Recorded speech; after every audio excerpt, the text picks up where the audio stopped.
நம்ம படத்தோட ஹீரோவுக்கு யாராவது ஒருத்தர் சாக போகிறாங்கன்னா அவங்க கொஞ்சம் கொஞ்சமாக மறைகிற மாதிரி இவனுக்கு தெரியும். முதல்ல அவன் இது என்னடா இது அப்படின்னு யோசிச்சுட்டு இருந்தான். ஆனால் அப்புறமா தான் தெரிய வருது யார் சாக போகிறாங்களோ அவங்க கொஞ்சம் கொஞ்சமாக மறைகிறாங்கன்றது. மறைகிற அளவை பொறுத்து அவங்க சீக்கிரம் செத்துருவாங்க இல்லை கொஞ்சம் லேட்டாக செத்துருவாங்க அப்படின்ற மாதிரி இருக்கும். அப்படி தான் அன்றைக்கி ஒரு நாள் ரோட்டில் ஒருத்தர் இடிச்சிட்டு போகிறான். அவன் பயங்கரமாக மறைஞ்சு பாதி தான் தெரிகிறான். என்னடா இதுன்னு அவனை ஃபாலோ பண்ணிட்டு போய் ஹீரோ பார்க்குறான். பார்த்தா டக்குன்னு அங்கே ஒரு கார் அடிச்சு போட்டு அவன் சம்பவ இடத்துல செத்து போயிடுறான். அப்புறமா தான் அவனுக்கு புரிய வருது, ஐயோப்பா இது ரொம்ப வித்தியாசமான கேஸாக இருக்கே அப்படின்ட்டு. சரி ஓகேன்னு ஒரு பொண்ணை பார்க்குறான். அந்த பொண்ணு உனக்கு ரொம்ப பிடிச்சி போயிடுது. ஒரு நாள் ரெஸ்டாரண்ட்டில் வச்சு ப்ரப்போஸ் பண்ணிடலான்னு சொல்லிட்டு ரெஸ்டாரண்ட்டில் போய் அவட்ட ப்ரப்போஸ் பண்ண போகலான்னு பார்க்கும்போது தான் அவன் கையை பார்க்குறா, கொஞ்சம் மறைஞ்சிருக்கு. இவனுக்கு உடனே தூக்கி வாரி போட்டுருச்சு.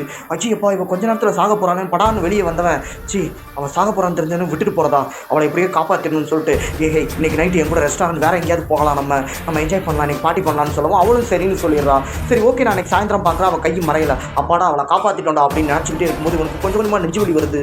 இவனுக்கு என்ன ஆச்சு அப்படின்றதான் மீதி கதை.